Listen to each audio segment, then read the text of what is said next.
On this year's holiday special, cartoon versions of the Little Rascals learn some difficult lessons about eavesdropping, paying attention to weather forecasts, running scams, and being greedy little so-and-sos during difficult economic times. It's really sweet.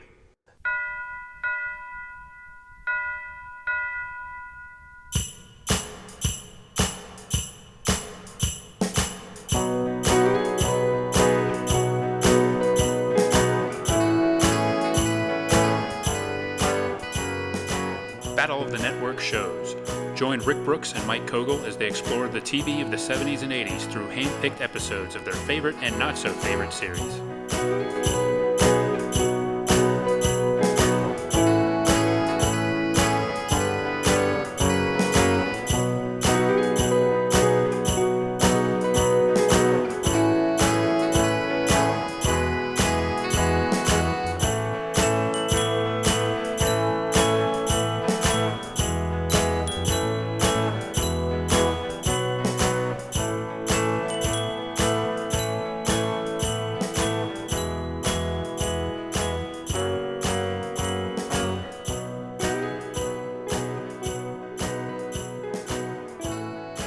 Welcome to a special holiday Battle of Network shows.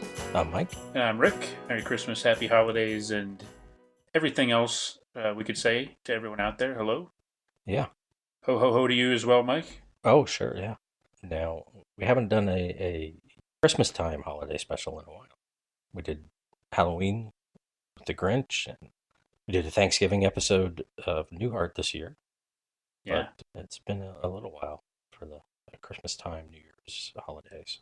Yeah, it's good to be back at it. I think people enjoy these, and it really helps me get in the Christmas spirit by doing these too. So, Oh, yeah? yeah, I think I'm feeling jolly already at the very beginning of this episode. Mm-hmm. I'm so jolly, I think I forget what we're even talking about, but Oh, yeah. Well, but I'm in the Christmas spirit. That's what matters, right? that's good. You're ready to spend some money and drink some eggnog? Yeah, I think. I don't like eggnog. No eggnog? No. What about Christmas cookies with the Oh, little, sure. the infinite little sprinkled sugar dots on them? I don't care for the sprinkles much. They don't do much for me. Like, I don't dislike them. I just don't have an opinion. Yeah, that's what I consider a Christmas cookie. I mean, I guess a lot of people, some people might think that the butter cookies that you get in the tins, some people might think they're, some kind of peppermint bark kind of thing. I might like those, but to me, when I think Christmas cookie, I think cookies in the shapes of like a candy cane or something, but with like lots of either red or green sprinkles all over them. Yeah, definitely the shapes, and if they have some icing, that's enough for me. Yeah. I don't And the sprinkle, especially there's the sprinkles that are sort of in specific shapes that are kind of dry. I don't really like those. Do you know what I mean? I do. And really, Christmas cookies in general, it's not something that I eat unless they're It's sitting in Christmas, front of me, and then I do eat them right? And you can't because stop. they're there. Yeah. To me, over sprinkles or the other things, I would prefer like the colored sugar, Yes. like some red sugar or green sugar. Right, right. But I also consider any cookies that get mailed to you at Christmas time, Oh, those would be Christmas cookies. okay. Well, that makes You know, sense. when I was in college and stuff, my mom would mail me cookies, or Right, right. our grandmother used to mail us cookies, and they were always kind of weird cookies, Hmm. like a lot of stuff with nuts and Hmm. what do you call it? Like a swirl. The swirl was made out of like date. Oh, I see. Yep, yep. Yeah. Well, sometimes if you have those kind of cookies crossing state lines, you can get in trouble. But I'm sure everything was on the up and up. But I'm sure. Yeah. after all, it's the holiday season. People usually look the other way for that sort of thing. What are your thoughts on fruitcake? I don't even think I ever had one. I think my experience with fruitcake is it being a punchline for Christmas TV shows throughout the Yeah. years. Yeah. I think we might have actually, it might have come up before, but on a previous holiday episode. But yeah, I don't think I've ever really had, but it doesn't look appetizing. But maybe Yeah, that's because of all the jokes. You just could assume. be. Maybe the reputation has been sullied. Yeah.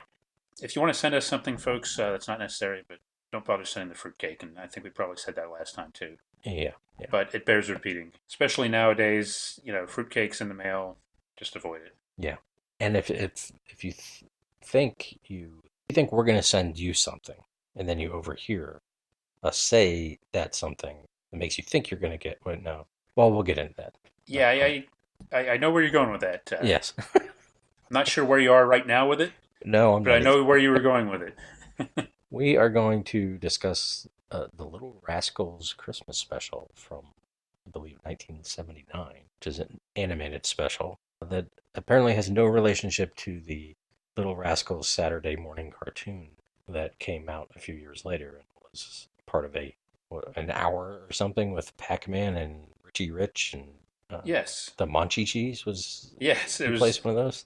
Yeah, it was the golden era of jamming multiple properties together under one banner Yeah, in an hour, right? So, and right. ABC was loved doing that. So, yeah, I think there was a couple different incarnations of that, whatever package that was. So, I think they shared time with it with all those shows you mentioned and probably some other ones too. But I do remember watching that a little bit, and I remember seeing like advertising for that. I remember that a little bit more than I did this special. But that one is AWOL in recent years. I think the Hanna Barbera, like the weekly cartoon. Yeah. Well, I definitely remember it, and yet when you brought this up, the imagery in my head, I think, matched this more.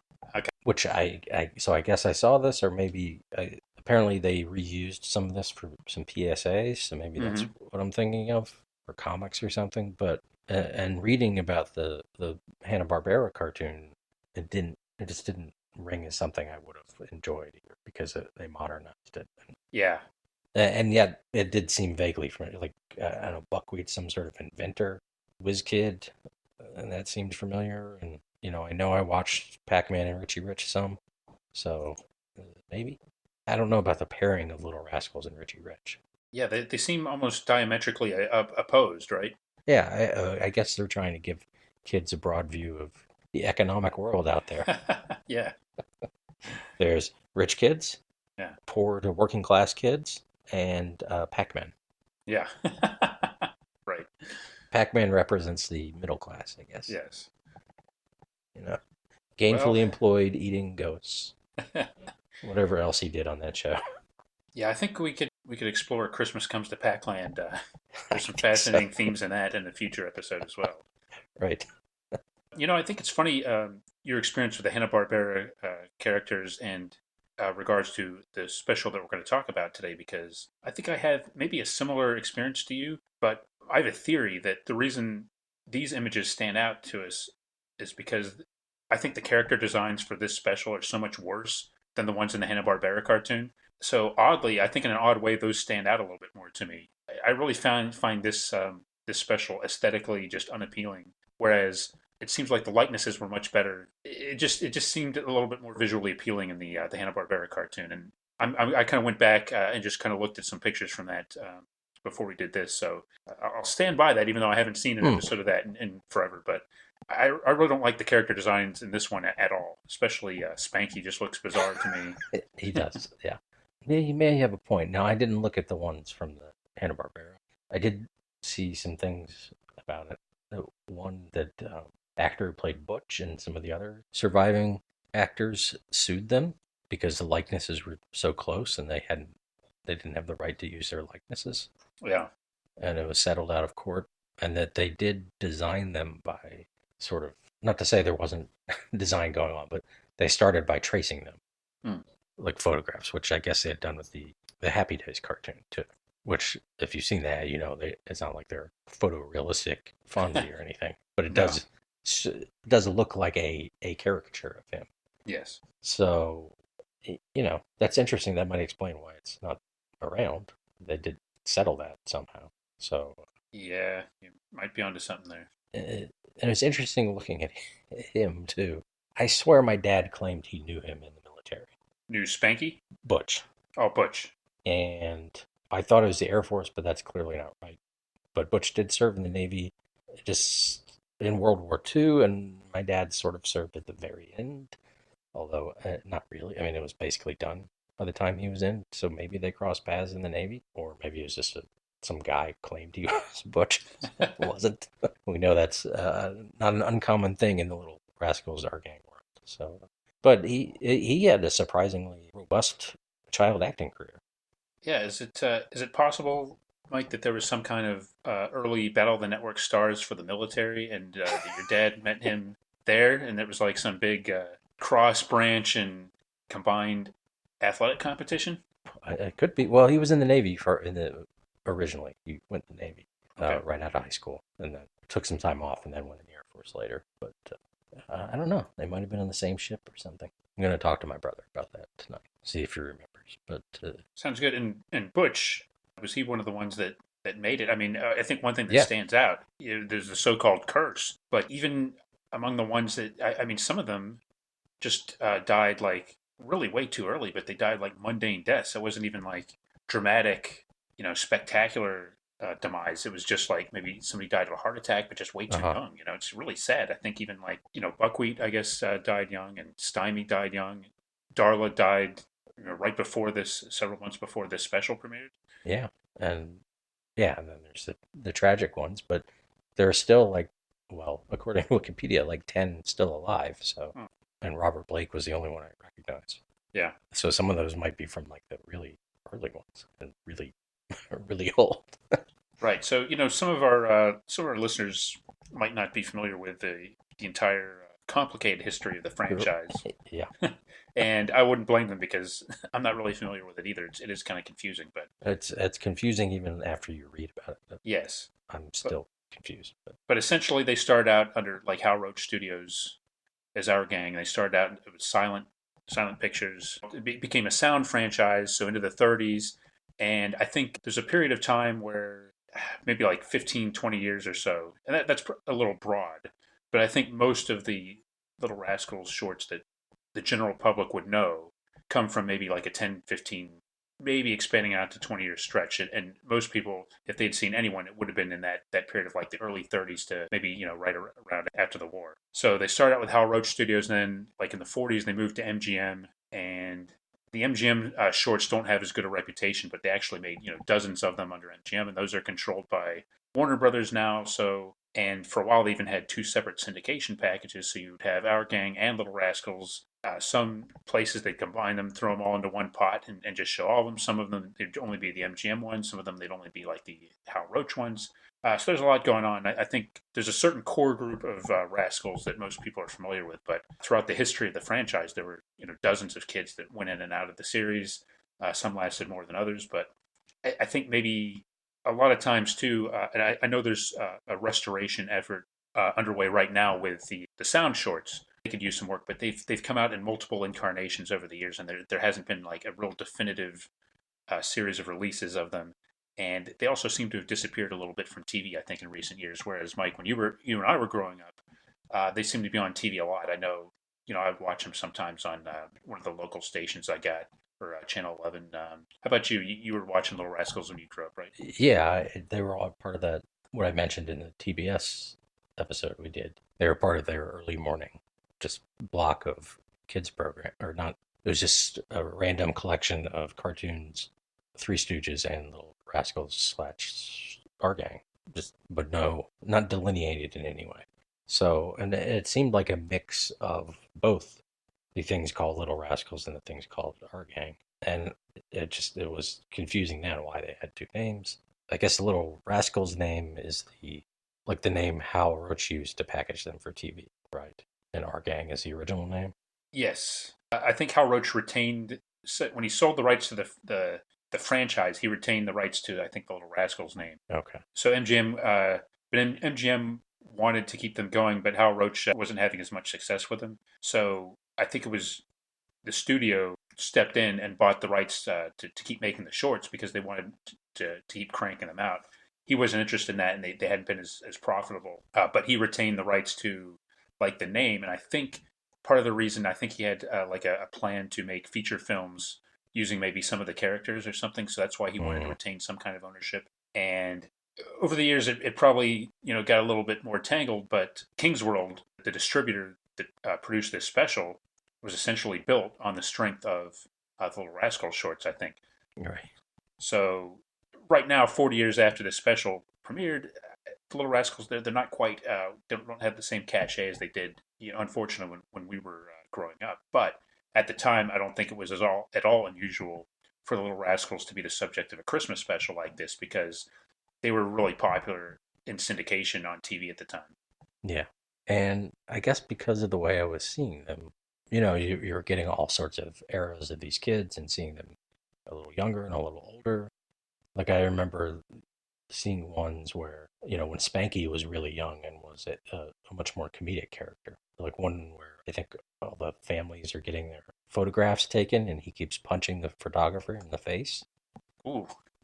And he's tiny, I mean, he's still got the hat and is round, but he just keeps popping the photographer in the face.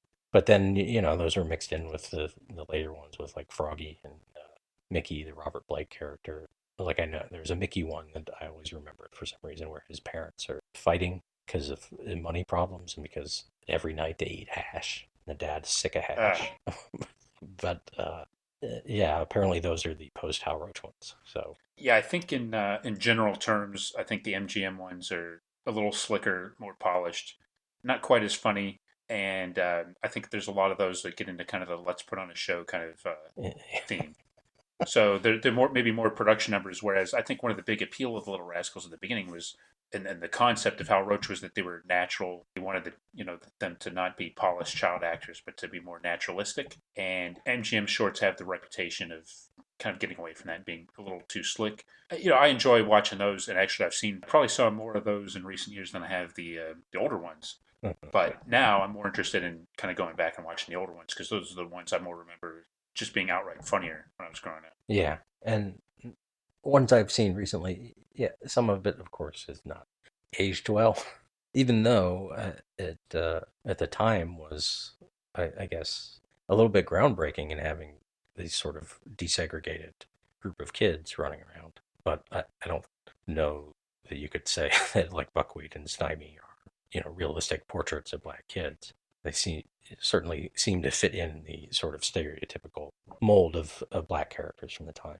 Now, and one thing I would say about that is, for one thing too, I think the fact that there were black kids and white kids in the same short, I think it hurt probably the Little Rascals. It hurt business a little bit in some Hmm. areas.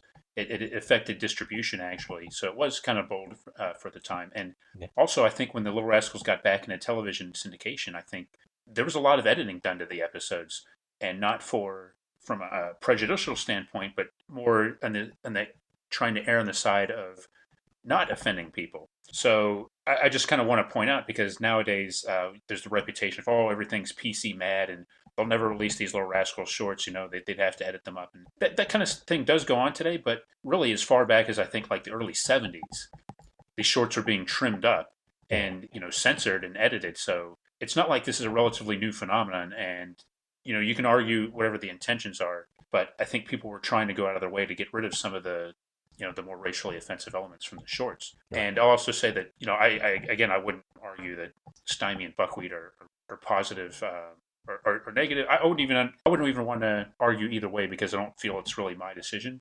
Yeah. I think it is. There's clearly some things that are racially offensive in a lot of the old shorts. However, I'd also say that I think there's also a little bit of a debate going on. And again, it's not mine because I'm a white guy, but like, well, some people were actually just happy to see black characters on the screen. It kind of Yeah. goes back to like the Amos and Andy TV show and the Beulah TV show and some of the other characterizations in like 1920s, 1930s movies. But a lot of it, we could definitely say a lot of it doesn't age well. But at the same time, these were made a long time ago. Now, this special we're going to talk about today, it definitely seems it doesn't seem of the 1930s, even though it's taking place in the 1930s. Right. Yeah. Yeah. And actually, I mean that's one kind of interesting thing that strikes me as curious is why Stymie is in there and not Buckwheat, Hmm. because I think Buckwheat was the more famous one at this time, but Stymie seems to be, and I don't think he and Buckwheat were ever together in the series. Or if they were, it was before Buckwheat was Buckwheat. Yeah, When he was a girl. right.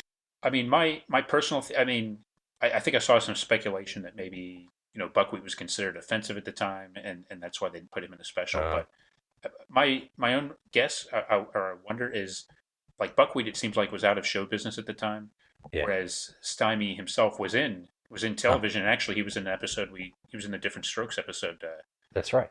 we talked about. He had a cameo in that or an acting role in that. So I don't know. Maybe it was just he was more active, and actually the real Stymie, of course, does a voice in this special. So Maybe it's just the hat.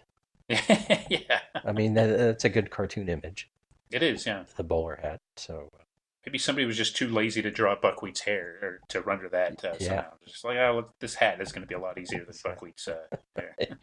I mean, they had to whittle down that cast to 5 people. So anyway you go, you're leaving someone out. But Yeah, I yeah. would I Or would guess seven, that. I guess if you count the bullies, 7. But Right, right. So are you counting Petey the dog? oh yeah, yeah, right, 8. Yes. I do think if you asked most people that know the Little Rascals today, if you said, "Hey, have you ever seen this 1979 Christmas special?" They would probably be a little disappointed and maybe surprised that Buckwheat's not in it. Yeah, But Alfalfa, Spanky, Darla, and maybe to a lesser extent Porky, those ones probably were more expected.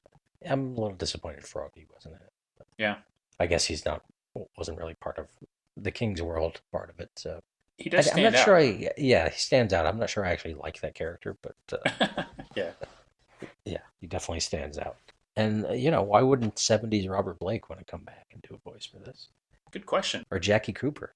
Yeah, I mean they were both real big at this time in the Yeah, 1979. yeah. Forget. I think Jackie Cooper, especially, people forget him Yeah, from this. Just he transcended it so much. yeah. I'm not sure if he really thought fondly of the franchise or not. He might have had a falling out or something. I have to look into that. But Speaking of Froggy, I had a frog in my throat. oh, is it? Did you catch it? Yeah, I think so. Okay, maybe later we can throw it into a big pot and make pudding. Use it for the. Weren't we going to make some plum pudding? I think so. Yeah. Anyway, I enjoyed the Little Rascals as a kid, or our gang, whatever we're going to call it. Hmm. I did enjoy watching this. I mean, I think maybe you're right about the designs. To go back to that, I mean, they have a look of a lot of animation from that time. I think, or just cartooning of that, like a little bit, like some Schoolhouse Rock has that kind of look, and Hmm. I seem to remember, I don't know, greeting cards or advertisements or something. It's sort of squat and lumpy. Yeah, that's a good way of describing it. And to me, it's vaguely suggestive of some of the lesser Rankin Bass of the time too. Yes, but Alfalfa looks like a Rankin Bass kid with his buck teeth, Yeah. like the Night Before Christmas kind of Yep. design. And now Lumpy and Squad, those are 2 of the lesser known Little Rascals, right? Right. It's a fat guy and a short guy. Yeah. I have affection for them because my dad grew up in that era, Hmm. and the stories he and his brothers told sounded like their lives were very similar. Hmm. I mean, they're probably economically better than Yeah. these kids, but a lot of running around and having unsupervised adventures. Yeah. I think that's kind of one of the things that sort of, I don't mean this in a negative way, dates the Little Rascals, but that's Mhm. kind of one of the remarkable things about watching them is just kind of the stuff they get into. I mean, you realize that it's a movie, Yeah, but not apart from it being like a work of fiction, you get to see these kids like you say unsupervised and doing like kind of like sophisticated things that it's hard to imagine that kids do nowadays. right. Like just as far as like the things that they organize, the things that they plan, and like the activities that they do by themselves, it's kind of remarkable watching Hmm. them now. Well, if somebody's not going to be there to do it for you, I guess you got to do it yourself. Yeah, yeah, that's true. But we do know, like kids in the real world, were doing things like collecting scrap metal and Yeah, all these kind of wartime things, and of course dealing with the depression and dealing with the rationing and all of those, which I'm sure that hash episode is partly had to do with rationing too. But right. yeah, I don't know the kids would be out there doing that stuff anymore. But things change. Well, just like, and we'll get into it, like the idea of having a club. I mean, do Yes. kids have clubs anymore? It seemed like that was a staple of, like early 20th century childhood was having some kind of like social organization. I mean, now do you just Yeah. go straight to a gang? Right. And not our gang. I'm talking about like, Yeah. street gangs or something like that. But And not just a club, but a clubhouse. yeah, yeah, with a physical building that you'd Yeah. hang out in. Right. In the cartoon, it seems like it's maybe in a vacant lot. And Yeah, like the shorts, I don't remember. It was like a junkyard or something, right? Or was it a yeah. vacant lot too? Well, I mean, I guess it could be either. Yeah. I mean, it would kind of blur together for me, but I think now they mention it, I guess there's just not as much like land around that's unspoken for. Everything either is being developed or is developed, or if kids hang out on it, they'll chase them away. Yeah. There's not just scrap lumber and metal lying around all over the No, place. yeah, you can just build a clubhouse and squat on that area. And Yeah. And this is only vaguely related, but Robbie Robertson from the band always talks about how he always wanted to have a clubhouse where they could go play music and hang out and stuff. And that was kind of based on like the Bowery Boys and Really? things like that. Yeah, which they did. They had their House Big Pink where they recorded the basement tapes with Bob Dylan, and later they had a place in California where they went and did that. And that's a cool idea. The idea of a clubhouse. We need a clubhouse. I think we do need a clubhouse. And not one of our houses, but No, like a separate place, yes. We could, put cool stuff on the walls and Mm-hmm. some of our memorabilia. Podcast whenever we want. Yeah, that'd be sweet. Yeah. We'd set our own rules. Yeah. Put on live podcasts. Yeah. Because we'd have a stage too. That's right. Charge 2 cents it was 2 cents a person, right? Yeah. I thought it was 1 cent a person to hear Alfalfa sing, but 2 cents to not hear Alfalfa sing. But I could be wrong on that. So let's talk about this special. Yeah, let me just point out that this premiered December 3rd, 1979, on a Monday night on NBC. NBC, it seems like, Mike, isn't really known as like the network of Christmas specials when we were growing up. Would you agree? CBS. Yeah, CBS definitely. I don't remember a ton of them being on NBC, and it seems like some of the lesser known ones were on NBC. And I would kind of put this in that category. So pretty early in the Christmas season, but before that, there was a Berenstain Bears Christmas special. Ah. The Berenstain Bears Christmas Tree. Wait, Berenstein or Beren? Well, I'm not getting into that. Some lovable cartoon bears. Yes. Christmas special. So that was 8:30 on NBC, and then they followed that at 9 o'clock with Friendships, Secrets, and Lies, a movie with an all-female cast, interestingly, including the likes of Catherine Damon from Soap and Loretta Swit, and something about some scandal of like people that were in a sorority together coming together, and I think there's some kind of scandal or murder or something. Just the kind of thing you'd pair with the Little Rascals and the Berenstain Bears, right? Yeah. For some reason, that title sounded like it just reminded me of TV's bloopers and practical jokes, or maybe what's the Don Rickles one? Fallops, Bleeps, and Blunders. Yes, I think that more of that. Or Fallops, Bleeps, and Blunders. Friendships, Secrets, and Lies. Yeah. There's got to be a promo somewhere for this night, and with Casey Kasem or somebody doing it. I really want to hear him do the transition from Little Rascals to Friendship, Secrets, and Lies. Then an NBC premiere movie. So ABC had 240 Robert, short-lived action series with Mark Harmon, and then Monday Night Football. I believe it was the Raiders and the Saints. And CBS. Now this is like a recognizable lineup on Monday night here: White Shadow, MASH, WKRP, and Lou Grant on CBS. That's a solid night of entertainment for you there. Yeah.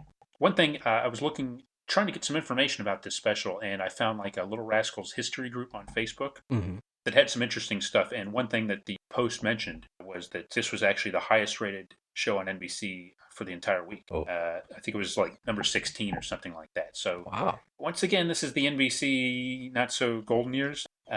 This time in 1979, but this was a relative hit for NBC. It was their highest rated program of the week. And yet, that's got to be frustrating for them, though, because all they can do is repeat it. Right. And then the Hanna-Barbera cartoon was on a different network. It happened, so. Yeah, and they couldn't really build on this, although maybe they got a big lead into Friendship, Secrets, and Lies, and they could do something with that.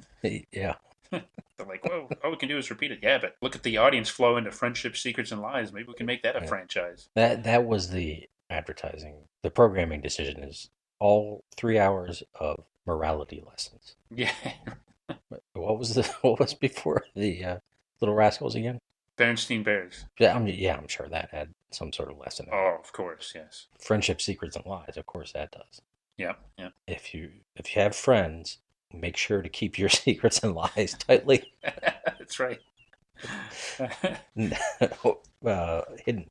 Yeah. It's fine to have secrets and lies as long as they don't find out. Right.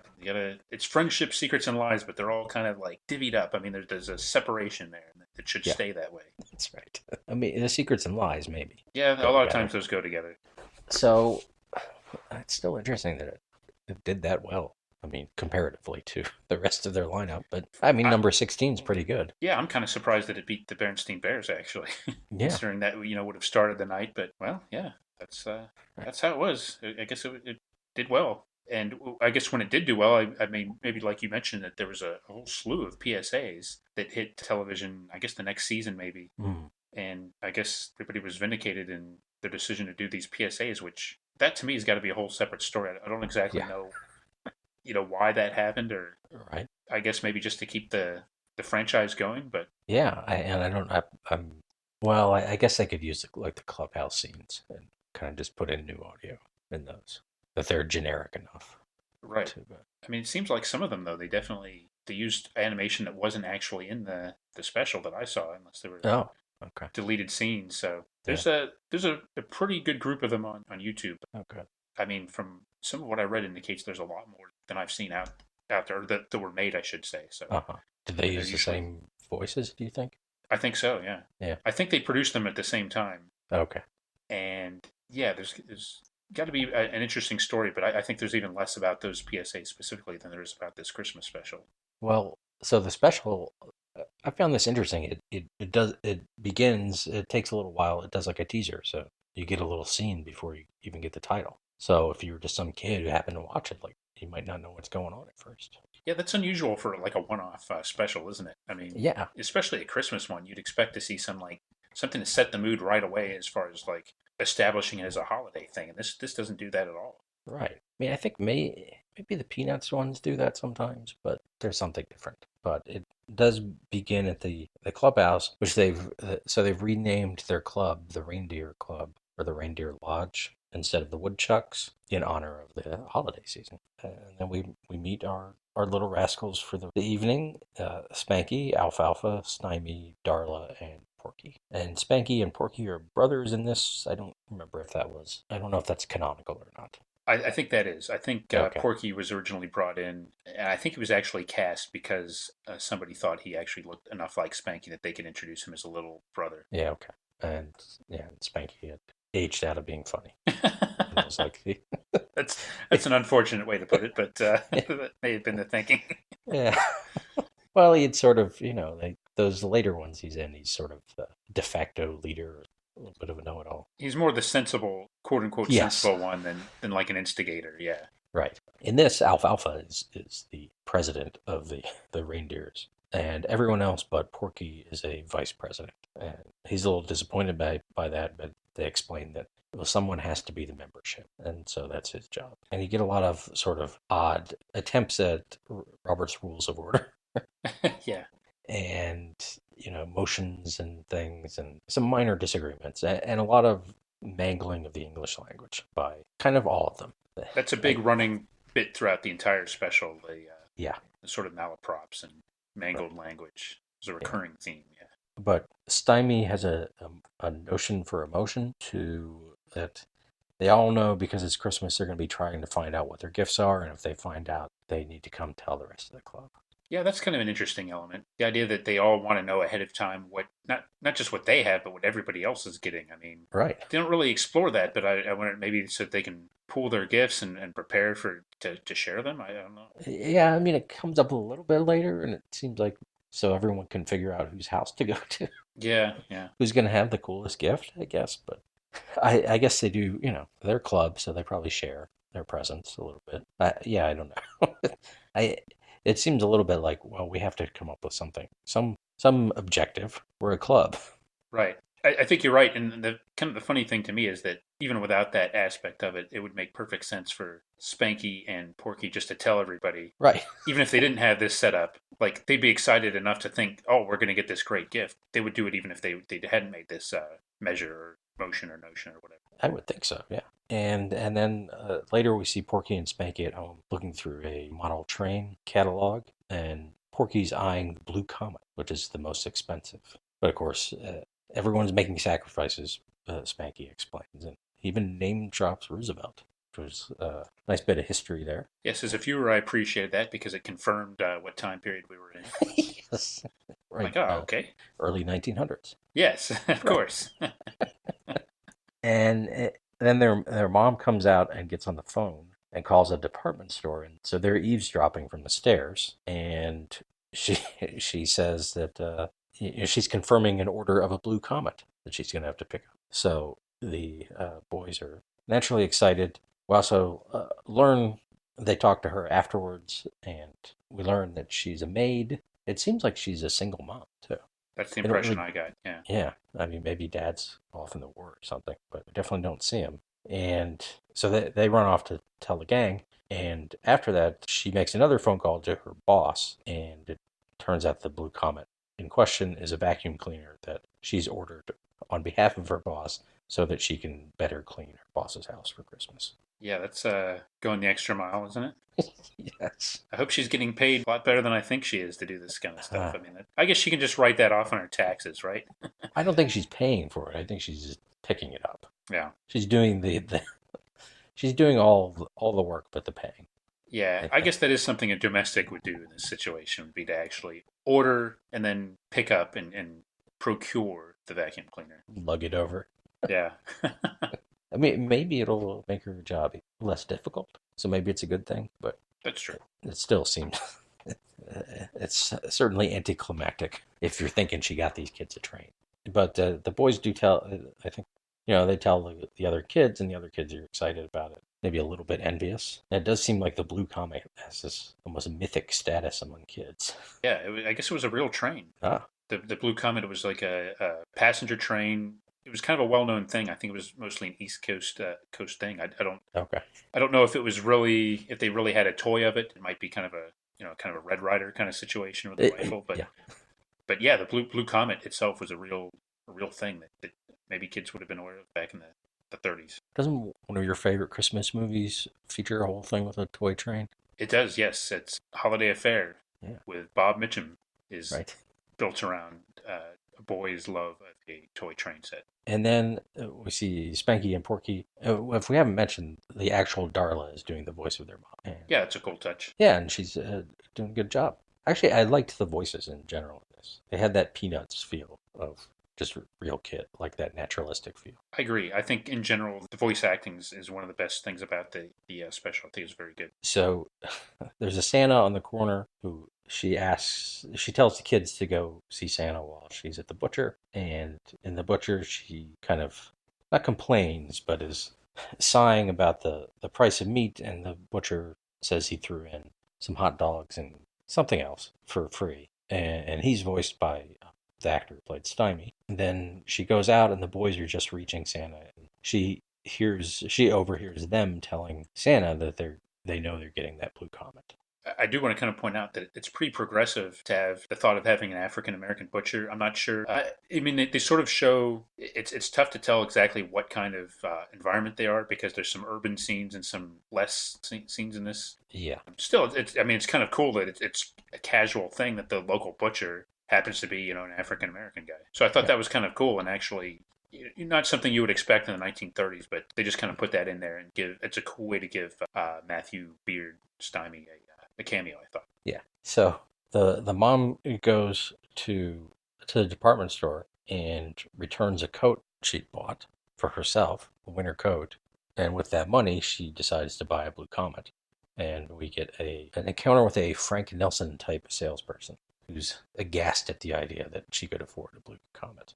Yes, and it's actually voiced by Frank Nelson. So It is Frank Nelson. it is Frank Nelson. Yes, he was still around at this time, and he's doing his thing. And boy, Uh-huh. is he ever! Yeah, I guess that's why I didn't think it was him. He was Yeah, doing it it was so. almost too good to be. Yeah, I somehow missed that. it probably took him about 5 minutes to record that because, like, okay, we need Frank Nelson. We're ready, and he did it and Here's your lines. did exactly what they wanted. Yep, He just, he inhaled.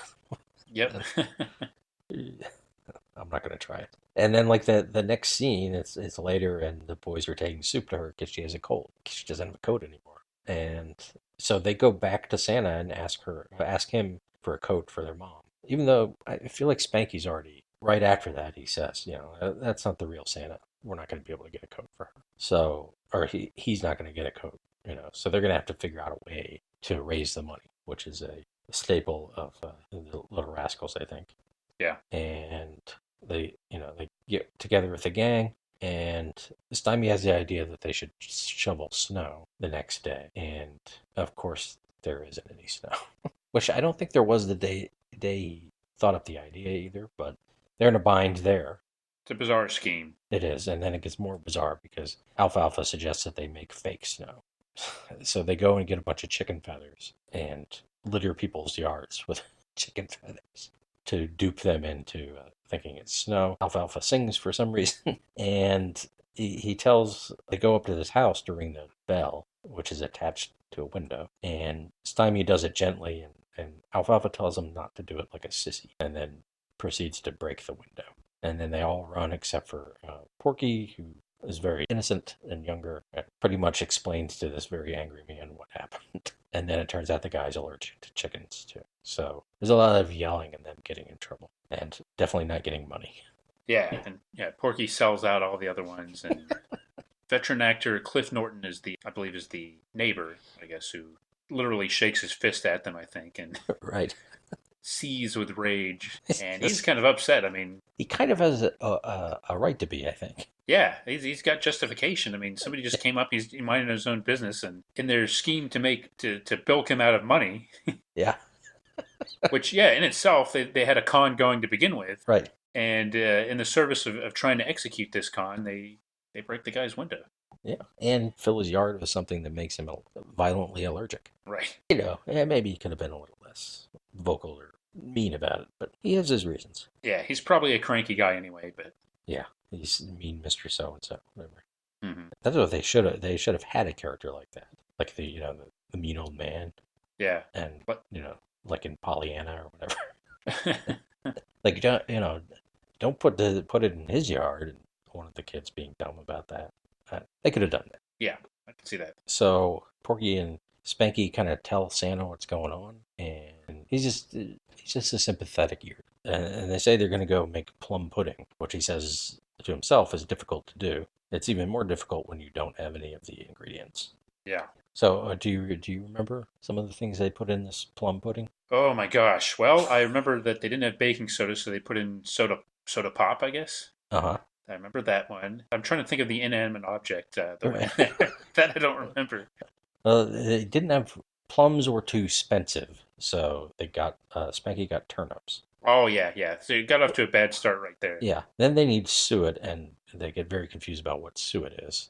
Stymie thinks that's what lawyers do, and Alfalfa thinks it's a suit. And Darla, she knows that it's fat from meat, but they don't have any meat, so they just throw a can of tuna in it. Yeah. They don't open the can of tuna. No, no. And then I think there's like a half a dozen eggs, and Stymie just puts a bunch of hard-boiled eggs with the shells in there. Yeah, he did separate them first, at least. Yes, but then he throws the shells. He was supposed to separate them and beat them, right? So Yes. he divvied them up and then like smacked them Right. before he put them in there. And they have 3 raisins, and they don't have any currants, so they put in some popcorn.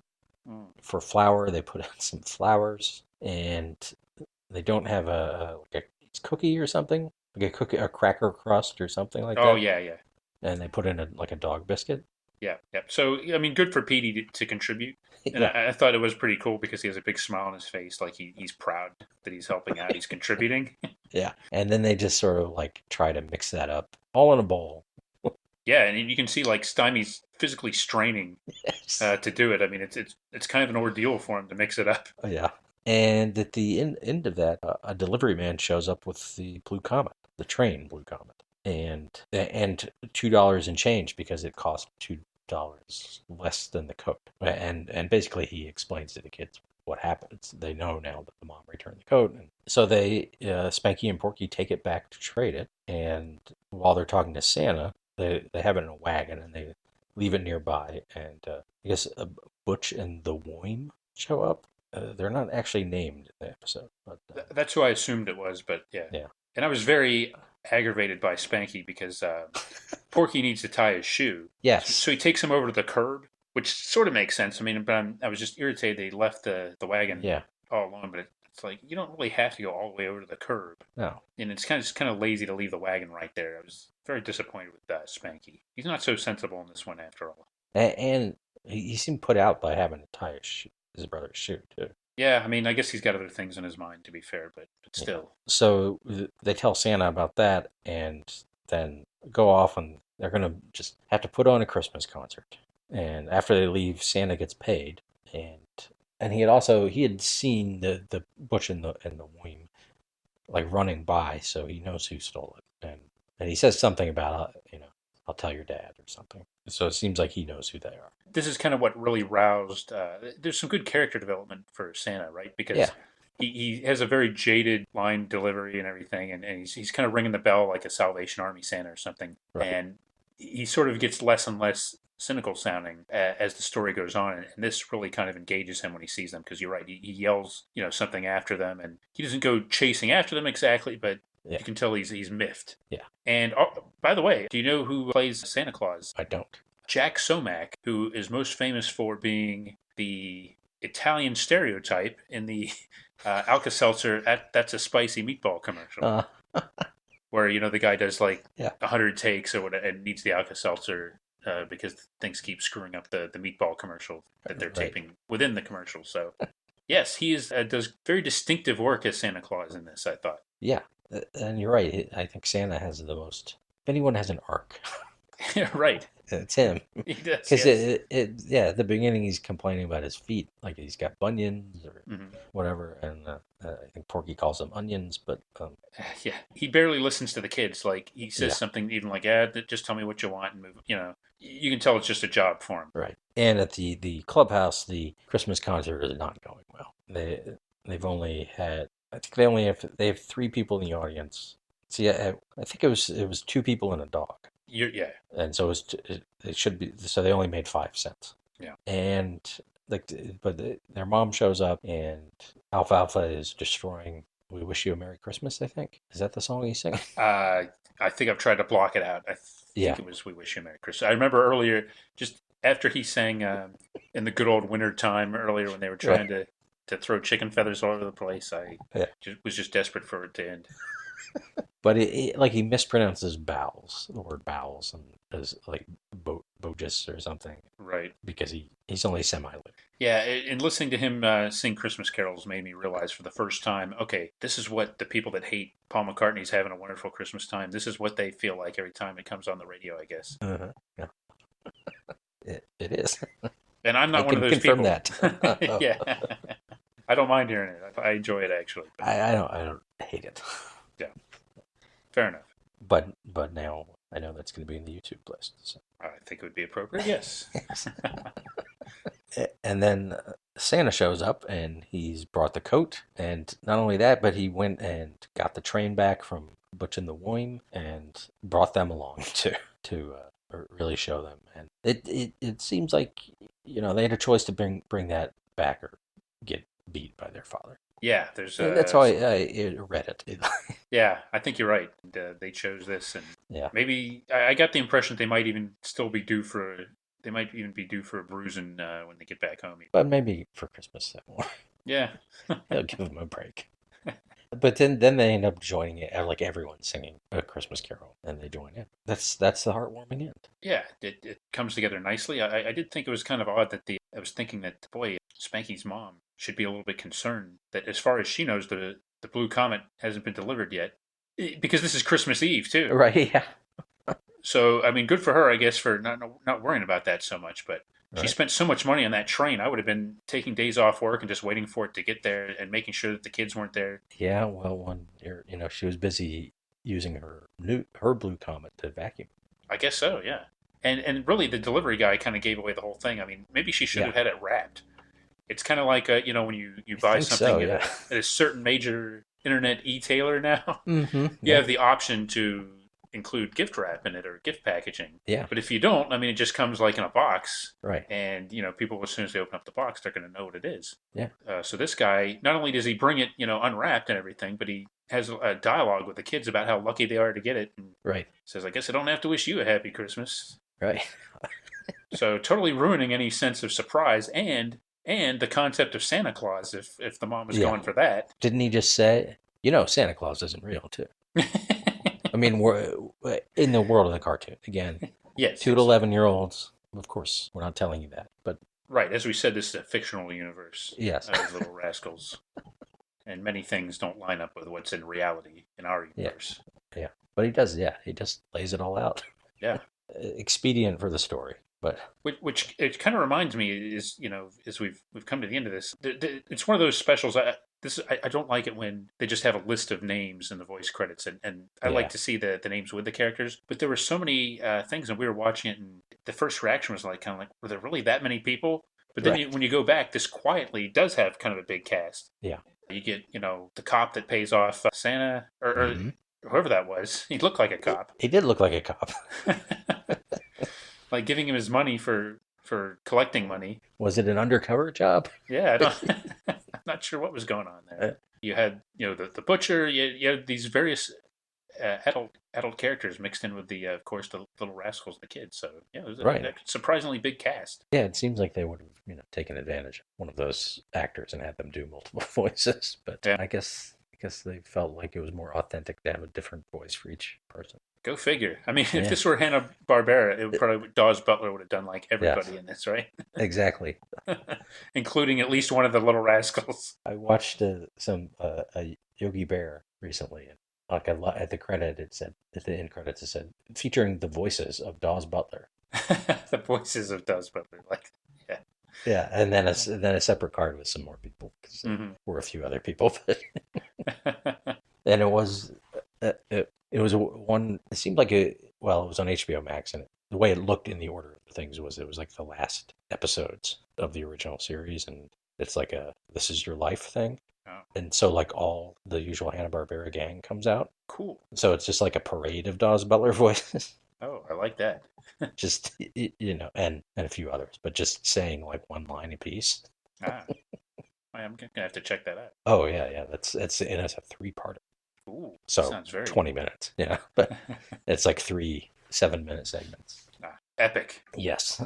But almost as epic as Yogi Bear's All Star Comedy Christmas Caper, which I would urge Yes. everybody. That's another holiday special we did in the past, and go Yeah. back in our archives and check that out if you want some more Christmas cheer. Right. And I was almost remiss in also not wishing you a merry even. Oh, thank you. Yes, yes, it's a BOTNS tradition to celebrate even Right. every year. But Uh, the Little Rascals. Now, the other thing you may have picked up on that, this is an homage to the Gift of the Magi. yeah, I wonder when that went in public domain because it's been ripped off many times. yeah. It has to, like, what would you guess? Maybe like a good 25 to 35% of every TV show that did a Christmas episode used that plot. Yeah, 25 to 35. Another 25 to 35 used a Christmas Carol. Yeah, right. And maybe the rest came up with their own idea. Yeah, And so I mean, at this point, that story is like a parable. It's just a thing, a construct you can use hmm to tell a Christmas story. It doesn't yeah, even have to be a Christmas story, but that makes some sense. yeah. And that element of it is it's not necessarily as distinctive in this one as it could have been because it's 20 some minutes and got other stuff going on, like the whole like more purely Little Rascals scenes. But you can definitely recognize the structure of that story in this, but it's not quite as prevalent as some other TV things that really built the whole story around it and hit that home a little bit more. One thing we haven't mentioned is the proposed Norman Lear reboot of the Little Rascals. Yes, That was, I guess, was supposed to take place a few years before this, right? I guess so. Yeah.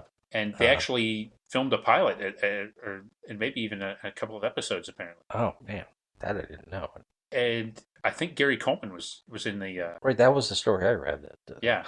So they, they actually did produce something, but I don't know if it's ever. I don't think it's ever been shown anywhere, and yeah. maybe legally, if it did go, they couldn't. But So what? And the story I read and I think shared in our Facebook group was that Gary Coleman was considered to be for what's happening to like come on there, yes, and but he was already committed to doing this Little Rascals thing. yeah. No, when I looked into that, that didn't seem to make much sense to me. But that was Yeah. the story as reported. Yes, So yeah, I'm just fascinated by this idea. But Norman Lear's Little Rascals. yes, yeah. So we might talk about that at a juncture as a bonus episode or something in more detail.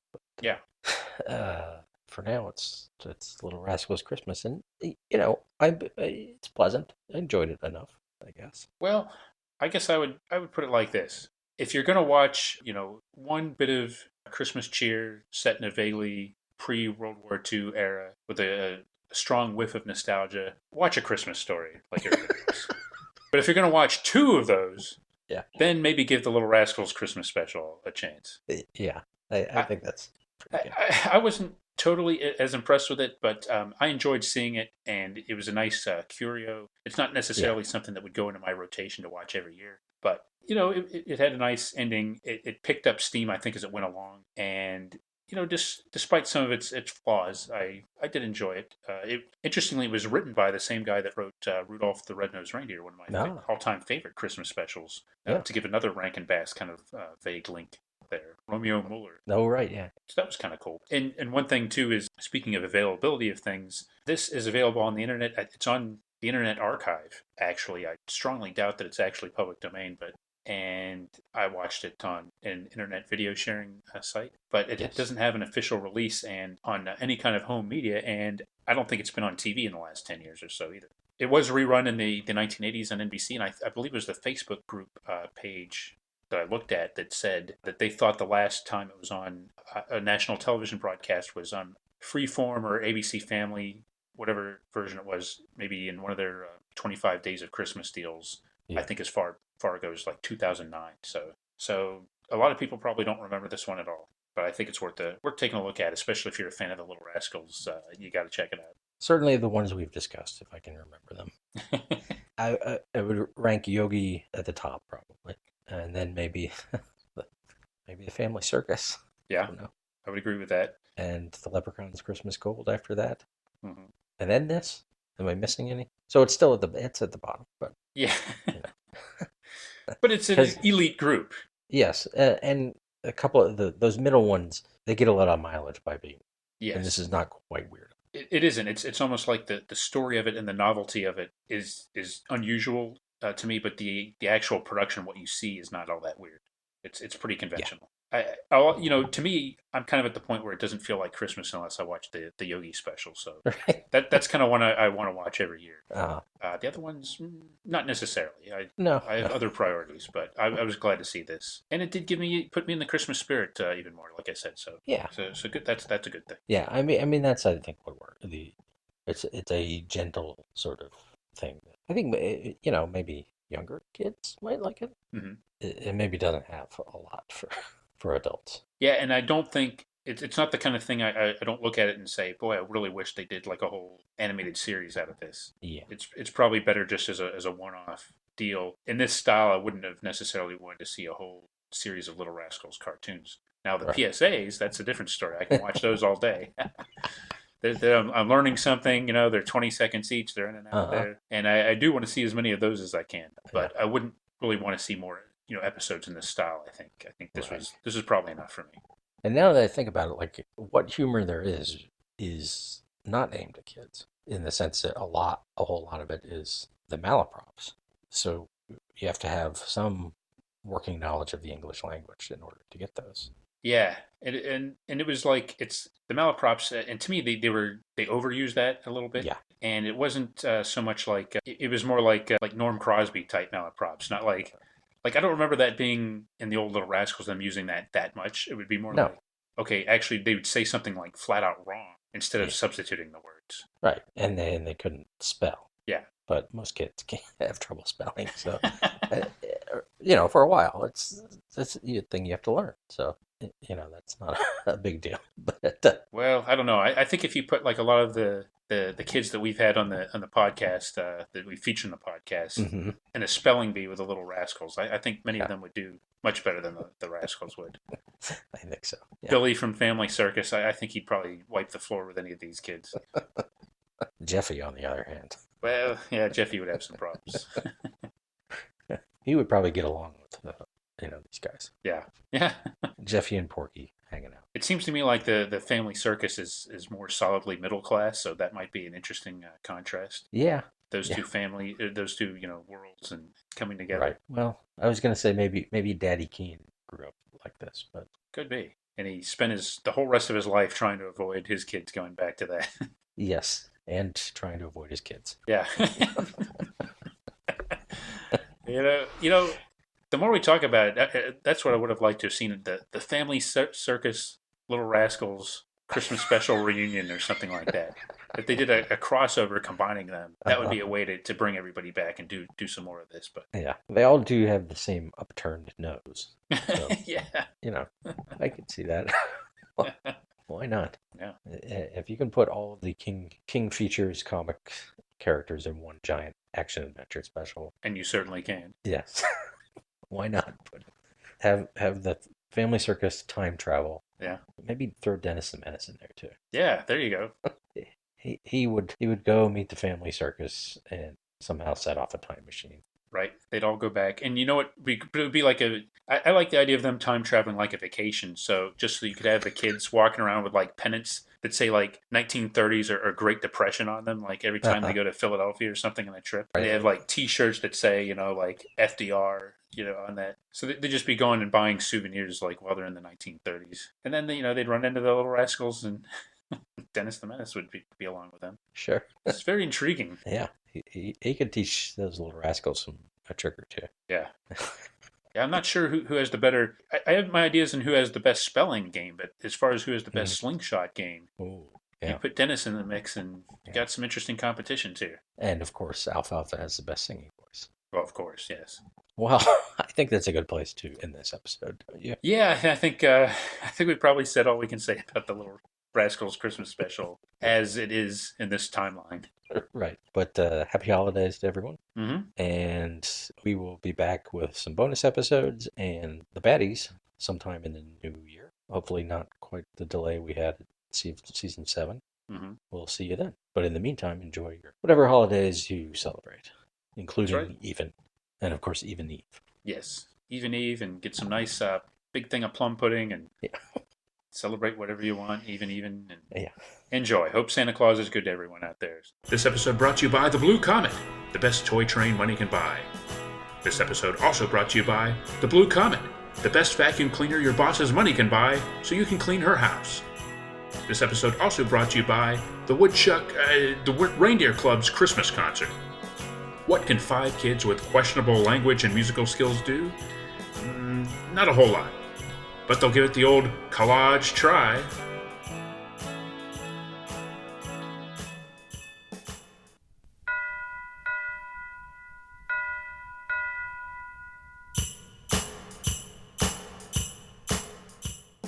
Join us next time for another exciting episode of Battle of the Network Shows. Learn more, leave feedback, and suggest future episodes at battleofthenetworkshows.com.